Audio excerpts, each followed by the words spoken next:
우리 불자들의 소중한 소위경전 금강경 5가해 제81회차 서일구입니다. 우리가 현재 제1법회 인유부분 규봉 해설에 대해 살펴보고 있는데요. 처음에 우리가 법회 인유분이다라고 하면 여시아문 일시불 지사국 기수급 고도권 여대 비구 중 1250인구 해서 이와 같이 내가 들었다. 어느 때 부처님께서 기수급 고도권에 계셨는데 큰 비구 1250인과 함께 하셨다. 이 내용에 대해서는 이미 살펴봤고요. 지금 이시 세존식시 착의 지발 입사위 대성걸시 어기성중 차제거리 환지본처라. 그때의 세존께서 공양하실 때가 되어서 가사를 수하시고 바루를 들고는 걸식하고자 사위 대성에 들어가시어 그 성 안에서 차례로 칠가식이죠. 걸식하신 후 본래의 처소로 돌아오시며 하는 내용에 대한 규봉의 해설이에요. 그러면 세존께서 공양하실 때가 되어서 가사를 수하시고 바루를 들고 걸식하고자 사위성에 들어가서 성 안에서 차례로 차제걸식이죠. 칠가식 하는 본래 처소를 돌아오시오 했는데 이 내용에 대해서 해설을 하고 있는 거죠. 그럼 규봉이 이것을 보편적으로 7가지 절로 나누어서 해석을 했어요. 요 한 부분을. 그래서 첫째는 화주. 그래서 화주는 서가모니 부처님이 걸식을 했으니까 서가모니 부처님을 얘기하는 거고요. 화시. 그러면 어느 때냐? 바로 식사 때에 해당이 되는 거죠. 그래서 우리가 식시에 대해서 살펴봤고요. 세 번째는 그럼 가사와 바루를 들었다라고 했어요. 이 옷은 무엇을 입었냐? 그랬더니 승가리를 입었다 해서 우리가 가샤에 대해서 5조 가사에서부터 28조 가사에 대해서 쭉 살펴봤고요. 그 다음이 이제 우리가 네 번째로 화처. 그럼 어느 곳이냐? 그래서 기원정사에서 성으로 약 동남쪽 5, 6리에 떨어져 있는 그런 성으로 들어갔다. 사위성으로 들어갔다 했어요. 그 다음에 이제 다섯 번째가 그러면 무슨 일을 했느냐? 그래서 화사. 바로 부처님께서 두타의 공덕을 나타내고자 게으른 자에게 부끄럽게 하여 이러이 동사로서 섭하는 거로 스스로 걸식을 하셨나니 했는데 무슨 일을 했느냐? 걸식을 했다. 그럼 걸식은 무슨 일이었냐? 두타행이다라고 했어요. 그래서 두타의 방법은 12가지에 25가지가 있었는데 12가지에 대해서 살펴봤어요. 우리가 지난 시간에. 그래서 비구가 항상 다닐 때에 필요한 물건은 가장 기본이 6물이고 아니면 18물을 들고 다녀야 되는데 비구 18물에 대해서도 우리가 살펴봤고요. 여섯 번째로 이제 화등이다라고 했어요. 화등이다라고 그럼 일여평등하다 했는데 일여평등하게 걸식을 하고 했는데 그 화등에는 5가지가 있다라고 했어요. 그래서 첫째는 안으로 평등한 이치를 증득하여서 밖으로 빈부의 상을 보지 않고 걸식을 할 때에는 바로 그런 모습을 해야 되고, 두 번째는 마음의 탐만을 여의어서 자비가 치우침이 없어야 되고, 세 번째로 부처님의 위덕으로 악상, 고주, 음료의 집을 두려워하지 않는 것이고, 그 다음에 네 번째로 범부에 시기하고 혐오하는 것을 쉬게 하기 위한 것이고, 다섯 번째는 이승의 분별을 깨뜨립니다. 이승이다 하는 것은 성문과 연각의 분별이죠. 있다, 없다라는 분별을 깨뜨립니다. 그래서 일곱 번째로 이제 화종인데, 그러면 일곱 번째 화종은 바로 반식자는 뜻이 상구에 속했으나 글은 하구에 연하니, 만약 구체적으로 말한다면 응당 차례로 걸식행을 따르고 본처로 돌아오시어서 공양을 드시고 공양을 끝내고 의발을 거두셨다. 그래서 마지막 부분이죠. 그래서 만일 부처님께서 잡숫지 않으시면 시주한 이들의 복이 만족하지 못하기 때문에 부처님이 바로 공양을 드셨다 해서 부처님이 식사 때가 돼서 바로 성에 들어가서 탁발을 해서 어떤 방식으로 탁발을 했냐, 차제걸식으로 해서 이렇게 공양을 드셨다는 내용을 7가지로 규봉스님은 설을 했어요. 자, 다음에 이어서 보운경 설수소걸식 분이사분 1 의여동범행 2 의시 빈병거린 3 수륙중생 4 자식이라. 보운경에 설하되 부처님은 밥을 빌고는 반드시 사분위식을 하셨는데 밥을 빌어 얻으셔서는 4가지의 사분의식을 했는데 4가지를 위해서 식사를 했는데 첫째는 범행하는 이들과 같게 했고 둘째는 가난하고 아픈 거린에게 베풀려 하기 위해서 했고 세 번째는 수륙중생을 위해서 했고 네 번째는 스스로 공양하기 위해서 했다라는 얘기. 범행하는 이들과 더불어 함께 했고 가난하고 아픈 거린에게 베풀려 했고 얻었으면 또 나누어 줬는가 보죠. 수륙중생 위해서 했고 스스로 공양하기 위해서 했다. 12두타경 유설삼분 재범행 이정이라. 12두타경에는 오직 3가지만 설하고 범행은 제외하였다. 그리고 두 번째는 정이다라고 했는데 12두타경에 나오는 이야기를 또 여기에 곁들여서 한 것이에요. 자, 우리가 범행이다라고 하지요. 범행은 제외하였다라고 했는데 범행은 바로 불도의 수행을 얘기를 하죠. 일반적인 우리의 행을 이야기를 해요. 또 두 번째로는 음욕을 끄는 맑고 깨끗한 행실을 뜻하지요. 현재까지 우리가 본 경전이 아까 서두에도 말씀을 드렸지만 이와 같이 내가 들었다. 어느 때 부처님께서 기수국 고도원에 계셨는데 큰 비구 1250인과 함께 하셨다. 그때 세존께서 공양하실 때가 되어 옷을 가사를 수하시고 바로를 들고는 걸식하고자 사위성에 들어가시어서 성 안에서 차례로 걸식하신 후 7가식이다라고 하죠. 부처님은 성에 가셨을 때 뭐 탁발을 나가면 처음에 이렇게 보는 집에서부터 7집을 차례로 했다는 것이죠. 거기에 차별이 없이 쭉 설명했어요. 그래서 본래의 처소로 돌아오시어서에 대해서 살펴봤는데요. 그 다음 이제 법회 인유분 가운데 3번째 구절이에요. 반식콜 수이발 세족이 부자이자라. 공양을 마치시고 옷과 바로를 거두시며 바로를 씻은 뒤에 자리를 펴고 앉으셨다. 자, 이게 부처님의 일상생활이었던 것이죠. 아침에 일어나서 탁발 나가서 공양을 얻어와서 음식을 드시고 다 씻고 옷과 바로를 거두시고 바로를 씻고 그 다음에 자리를 펴요. 좌구죠. 그리고 앉으셨다라고 했는데 자, 부자이자라 그랬어요. 부자이자 세족이 부자이자 발을 씻고 앉아 무엇을 생각하고 계셨는가? 부처님께서 고요히 앉아 깊은 생각에 잠기는 것을 삼매라 한다. 삼마지죠. 우리 흔히 명상이다라고 표현을 해요. 자, 부처님은 어떤 경전을 설하시든지 반드시 이러한 삼매에 들었다. 경전에 따라 삼매의 이름이 다르기는 한데 일반적으로 알려진 삼매의 이름만도 무려 108삼매나 된다. 부처님이 경전을 설하기 위해서 꼭 공양하시고 나면 나중에 바로를 씻고 수족을 씻고 손과 발을 씻고 자리를 펴고 앉아서 명상에 들어가는데 삼매에 들어가는데 그 삼매의 종류가 경전마다 각기 다르기 때문에 무려 108가지 삼매에 해당이 된다라고 했어요.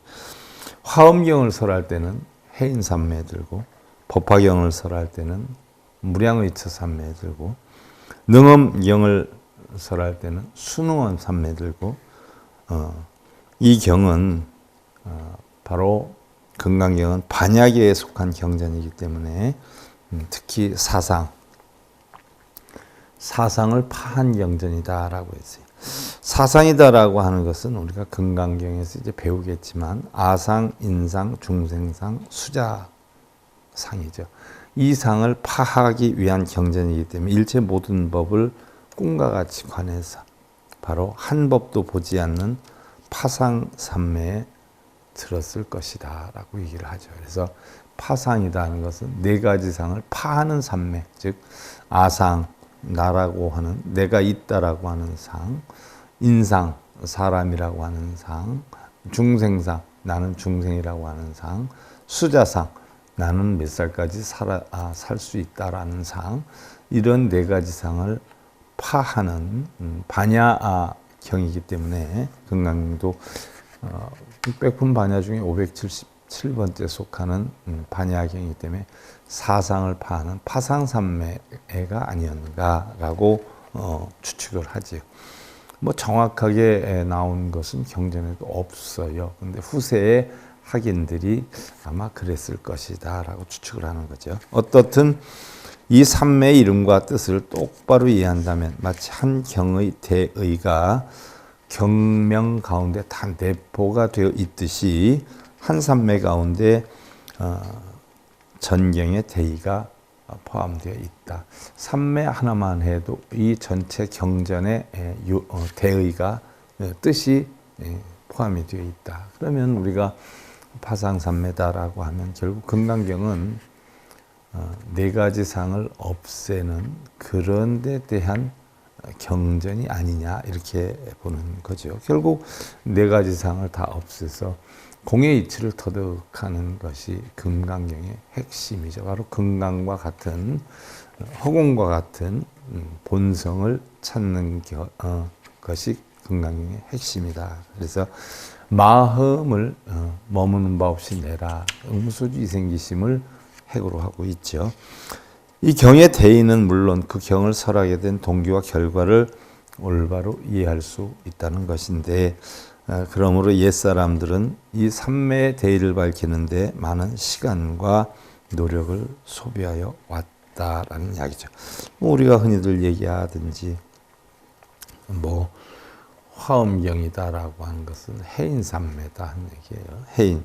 해인이라는 것은 모든 것을 다 인정하는 공하고 연기하는 이런 것을 깨치는 것을 얘기를 하죠. 자, 다음이 입성걸식, 법신불치, 이반야, 계시야, 수의세족, 반야, 무착, 이해탈, 계시아니라. 성에 들어가서 걸식하는 것은 법신이 어리석지 않은 것이니 반야로서 열어 보이며 옷을 거두고 발을 씻으신 것은 반야가 집착함이 없음이니 해탈로서 열어 보임이로다라고 했어요. 자, 성에 들어가서 걸식하는 것은 법신이 어리석지 않다라고 하는 것은 법의 몸이죠. 법신, 바로 진리를 뜻하죠. 진리가 어리석지 않다는 것이고 반야, 오온이 다 공한 이치를 열어 보임이고 축적하고 쌓고 모으지를 않게 되죠. 그날 얻은 건 그날 다 먹고 하기 때문에 거기서 탐욕심이 일어나질 않죠. 그래서 옷을 거두고 발을 씻는다라고 하는 것은 바로 반야가 오온이 공한 그런 이치가 집착함이 없음이니 바로 해탈로서 열어 보입니다라고 했어요. 그래서 그날 얻은 건 뭐 그날 다 비웠어야 되는 그런 입장이기 때문에 여기에 대한 집착이 없는 것이고 다 해탈이고 또 공하다는 이치를 여기서 보여준 것이라는 얘기죠. 또 부자이자 해탈정멸 이법신 계시하라. 자리를 펴고 앉으셨다는 것은 해탈이 정멸함이니 법신으로 열어 보이시느니라. 이제 명상에 빠져서 해탈 역시 또한 고요정멸하기 때문에 바로 공하고 연기하는 법신으로 열어 보이시는 것이다 하는 얘기죠. 또 방담반야 2차 계시자 반야지소 2위 반야야 지기본체 즉 명의 법신이요 지기대용 즉 명의 해탈이요 지기당체 즉 명의 반야니라. 바야흐로 반야를 말하며 이것으로서 열어 보인 것은 반야가 반야된 까닭이 그 본체를 가리킨즉 이름이 법신이고 반야가 반야다. 오온이 공한 이치가 결국 다 공한 이치더라. 오온이 공하다는 것까지도 전부 다 공하다라고 하는 그 본체를 가리킨 거. 이게 우리 본성이죠. 우리가 오온이 공하다라고 하는 것이 우리가 이게 반야란 말이죠. 반야. 오온이 공하다. 근데 오온이 공하다 하는 이 이치까지도 공한 이 반야가 바로 법신이다. 이게 법신이다. 법의 몸이다는 얘기죠. 그리고 이 작용은 해탈이고 바로 이 법신의 작용, 이러한 공해 여건을 만든 것이 해탈이고 그 당체는 전체적으로 보면 이것이 바로 반야다라는 이야기죠. 그래서 우리가 반야의 지혜다. 일반적으로 우리가 반야하면은 지혜를 나타낸단 말이지. 그러면 지혜다라고 하는 것은 어떠한 지혜냐? 오온이 공한 지혜다. 우리가 흔히들 얘기하는 지혜다라고 하는 것은 이 해라고 하는 것이 비어 있다는 얘기예요. 이 비어 있는 것을 아는 거예요. 어떻게 아는 거예요? 해와 같이 밝지 않은 것. 이게 지혜. 이게 즉 알고 보면 반야의 본체이다는 얘기. 하즉 직반야, 비반야, 반야, 구법신 해탈, 직해탈, 비해탈, 해탈, 구법신 반야, 직법신, 비법신이라. 어떠한 까닭인가? 반야만의 반야는 참다운 반야가 아니고 반야는 법신과 해탈을 갖춰야 할 것이요. 법신만의 법신은 참다운 법신이 아니니라 그랬어요. 반야만의 반야는 참다운 반야가 아니다. 자, 오온이 공하다라고 하는 이치를 알면 어떻게 돼요? 그거는 참다운 반야가 아니다. 왜? 오온이 공하다는 그 이치가 남아있기 때문에. 또 반야는 법신과 해탈을 갖추어야 된다. 공한 이 자체를 갖춰야 되고 공하다 하는 것도 다 벗어나는 해탈을 갖추어야 그것이 참된 반야다. 그래서 법신은 또 공하다라고 하는 것이 법신이다라고 하는 생각을 갖추고 있으면 그것 역시 또한 법신이 아니니라. 우리가 흔히들 다 공하다라고 하는데 공하다라는 자체도 공하다라는 생각 때문에 공한 것이 아니란 말이죠. 법신은 다 공하고 연기한다라고 얘기를 하지만 공하고 연기한다라고 말을 하거나 생각을 하는 법신은 참다운 법신이 아니라는 얘기. 그래서 올바른 공에 대해서 알려고 하면 할 말이 하나도 없어요. 법신구 해탈반야 거일 즉구삼 언삼 채직이리라. 해탈과 반야를 갖춰야 함이니 하나를 들면 셋을 갖추고 셋을 말하면 채는 곧 하나이니라 라고 했어요. 즉 우리가 얘기하는 반야나 해탈이나 법신이 따로따로 얘기를 하려면 세 개란 말이죠. 반야, 해탈, 법신. 그러나 총체적으로 들어가 보면 반야도 법신도 해탈도 역시 공이요. 공이라 하는 생각까지도 없는 공이 바로 반야고 법신이고 해탈이라는 이야기. 그래서 결국 우리가 구분을 한다면 셋으로 나눌 수 있지만 굳이 전부 한 마음의 작용이라는 얘기. 방담반야 2차 계시자 불기연호 바야흐로 반야를 말하며 이것으로서 열어 보인 것은 그것이 그러한 것이 아니겠는가.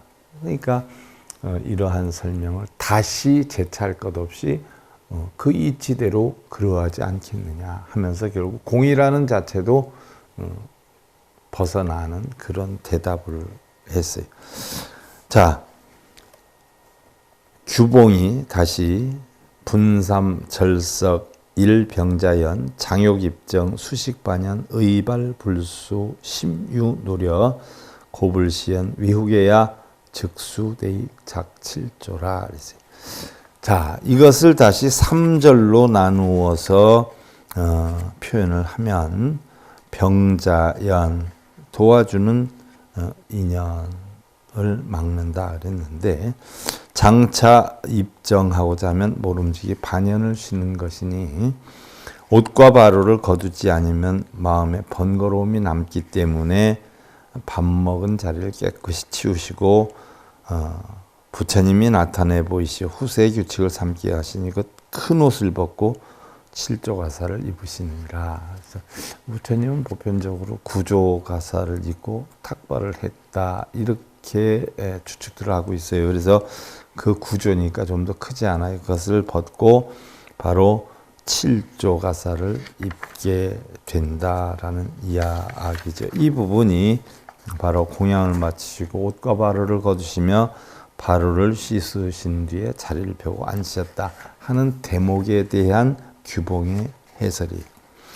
자, 칠조가사는 일반적으로 상의다라고 해서 고대 해석가들은 불악에 출입할 때나 왕궁에 나아갈 때는 칠조를 입고 잠잘 때는 오조, 설법을 할 때는 구조를 입는다라고 했어요.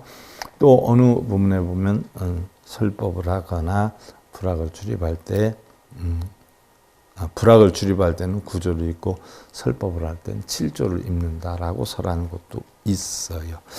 자, 그리고 가사를 복전으로 표시한 것은 자, 지난번에도 제가 가사 설명을 드릴 때 말씀을 드렸던 부분인데 다시 나오니까 설명을 드리죠. 부처님께서 논밭에 두렁이 반듯반듯한 것을 보시고 저 속에서 나는 곡식이 중생들의 기근을 없애는 복밭이 되듯이 우리 불교도가 입는 옷도 인천의 기근을 없애주는 좋은 복밭이 되기 때문에 그렇게 하자라고 했던 것이죠. 일례를 들어서 처음에 빈비사라 왕이 제시를 했어요. 바라문들이 이런 카샤를 입었는데 보기가 좋으니까 우리도 부처님 카샤를 입게 하는 게 안 좋겠습니까? 해서 카샤를 입었어요. 입었는데 밖에서 보면 바라문들하고 불교도들하고 구분이 되질 않았어요. 그래서 빈비사라 왕이 불교도인지 바라문인지 구분을 못했기 때문에 제시를 했죠. 뭔가 달라야 되지 않겠느냐라고 제시를 했을 때 부처님이 논밭을 보시다가 그래, 우리는 저 논밭 두렁이를 상징하는 이런 조각을 넣어서 만들자. 논두렁, 밭두렁을 상징하는, 논밭을 상징하는 이런 조각으로서 만들자 해서 우리 불교도가 입는 게 조각으로 돼서 나오죠. 그래서 5조에서부터 시작이 됐죠. 5조에서부터 홀수로 쭉 25조까지 있고 28조를 온가사라, 대가사라 이렇게 표현하는데 3계 28조를 뜻하는 거라 했고요.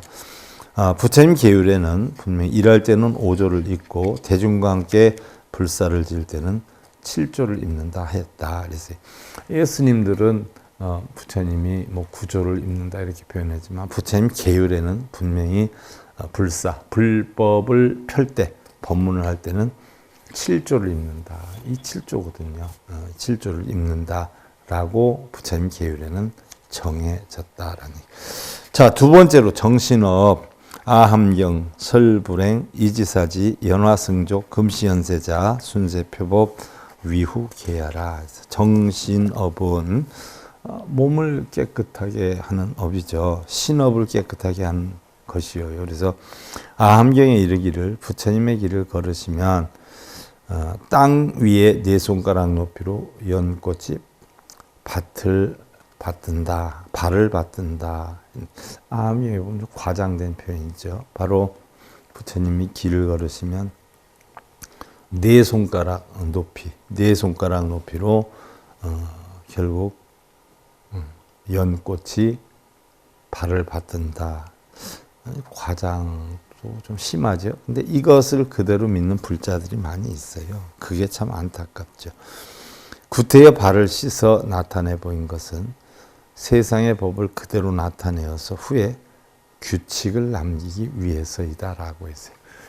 그러니까 부처님이 그만큼 대단하다라는 것을 표하기 위해서 부처님 걸음걸음마다 네 손가락 높이로 붕붕 떠다니는데 밑에는 연꽃이 받쳐줬다는 얘기예요.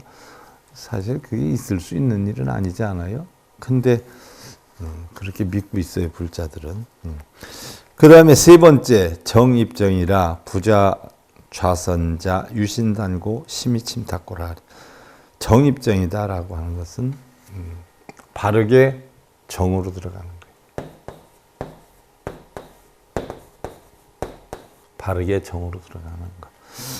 정신업은 몸을 다스리는 거죠. 정입정은 바로 정에 들어가는 것이기 때문에 자리를 펴고 앉아서 선에 드신 것은, 명상에 드신 것은 몸이 단정한 것을 연유한 것이며 마음의 혼침과 망상을 떠난 이유이다. 바로 정입정에 든 것은 몸이 단정하게 되고 바로 혼침과 망상을 떠난 이유로 든다. 우리가 흔히들 얘기할 때 법문하기 전에 입정하잖아요. 입정하면 묵념하고 있다. 딱딱딱 죽비를 치거나 목닥으로 또르르 치면은 바로 법문 시작하지 않아요. 바로 부처님이 탁발 나가서 공양을 드시고 발을 씻고 손발을 씻고 바로 드는 과정이에요. 그래서 정신업이다, 뭐 정입정이다. 이게 다 결국은 부처님이 끝나고 하는 거죠.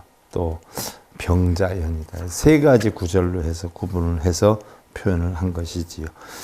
다음 이제 위역, 운여상부자, 결과부자, 단신이주, 정념부동, 당역, 운단, 신정원, 주대면념이라. 그래서 위역에 위나라에서 해석한 것에 의하면 평소와 같이 자리를 펴고 앉아 가부자를 하여서 몸을 단정히 하면 정념이 부동한다. 가부자를 하면 정념이 부동한다. 가부자를 하고 앉았으니까 몸과 마음이 부동하게 된다라고 표현해요. 위나라에서 해석한 게 의하면, 또 당나라 해석에 의하면 몸을 단정히 하고 원을 바르게 하여 대면념에 주한다라고 했어요. 대면념. 바로 상대적인 생각, 있다, 없다, 또 부처다, 중생이다, 높다, 낮다라고 하는 이런 생각에 들게 된다. 그래서 결국은 중도를 찾는 길로 접어든다라고 표현을 했고요. 자, 무착, 운현시 유적정자, 어법 능각 능설고라. 무착이 이르되 오직 적정을 드러내 보여야만 적정, 열반 적정이죠. 법을 능히 깨닫고 능각이죠. 능히 설한다. 능설. 결국 적정이 드러난다. 적정, 고요 적정의 열반락을 성취하면 그때서야 법을 능히 깨닫는 것이고 능히 그 법에 대해서 설을 한다라고 했는데, 그럼 우리가 얘기하는 적정은 뭘까요? 적정, 열반적정이라고 하죠. 그래서 번뇌를 여인 것을 적이라 그러고, 고안, 고통과 우환이 끊어진 것을 정이라 한다. 그래서 고통과 우환이 끊어지고 번뇌를 여인 것을 우리는 적정이라 한다. 그러니까 그 자체가 바로 곧 열반의 고요하고 편안한 모습이다. 또는 그 이치를 말한다. 그래서 적정은 바로 열반 적정을 의미한다는 얘기. 연, 대성, 현적, 필유, 소표, 표본각, 지불, 제5원지도, 각마군, 본공, 명위전승, 조심식, 구덕, 즉시급고, 구법, 양신, 명걸사중이라. 그러므로 대성인이 바로 부처님이죠. 자취를 보이시면 반드시 표할 바가 있는 것이니 본각의 부처님이, 본각, 본래 깨달음의 부처님이 오온의 도성에 있으면서, 오온의 도성, 도성은 몸을 이야기를 하는 거예요. 오온, 색수상이시죠. 있으면서 마군이 바로 마들이 내 걱정근심, 번뇌, 탐진치를 일으키는 이런 마군이 본래 알고 보니까 다 공한 것이다 라고 하는 모습을 나타내 보인 것을 전승이라 하고, 전쟁에서 이긴 거예요. 전쟁에서 이겼다라고 하면 우리는 실제로 싸움 전쟁을 얘기하는 경우가 많은데, 그게 아니라 바로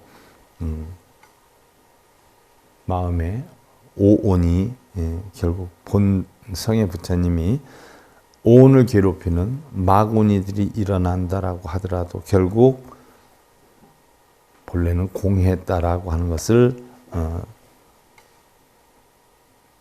아는 것, 그것을 전승이라고. 또 심식을 비추어 덕을 갖추는 것이 심식, 마음의 식작용이죠. 덕을 갖추는 것이 외로운 이를 돕는 것이요, 법을 구해서 정신을 기르는 것을 걸사의 물이라고 명을 했다라고 했어요.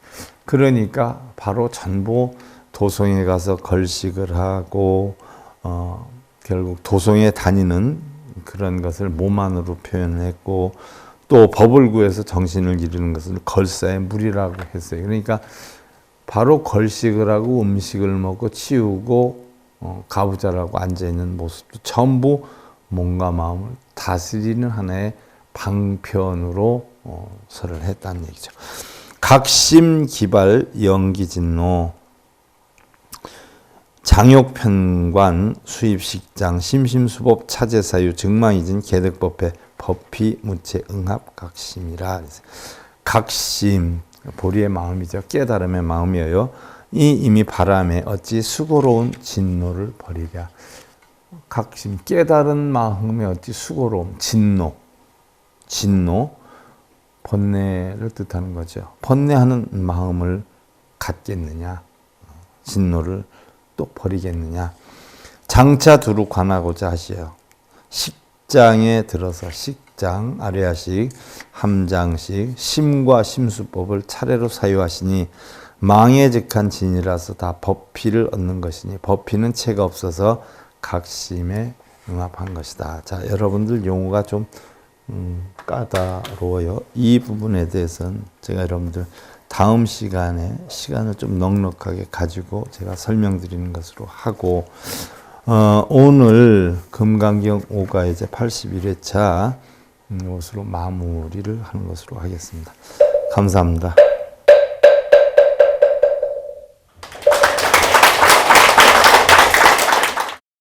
행복으로 가는 진검다리에 서길봉 스님이 여러분들을 초대합니다. SIB 불교교육대학에서는 더 듣다, 생활 속의 천수경, 달마대사 성관법, 현대생활 불교 법요지, 불교학 개론, 성찰스님 백일 법문 등을 비롯한 다른 불법, 다른 진리, 서길봉 스님의 SIB 불교교육대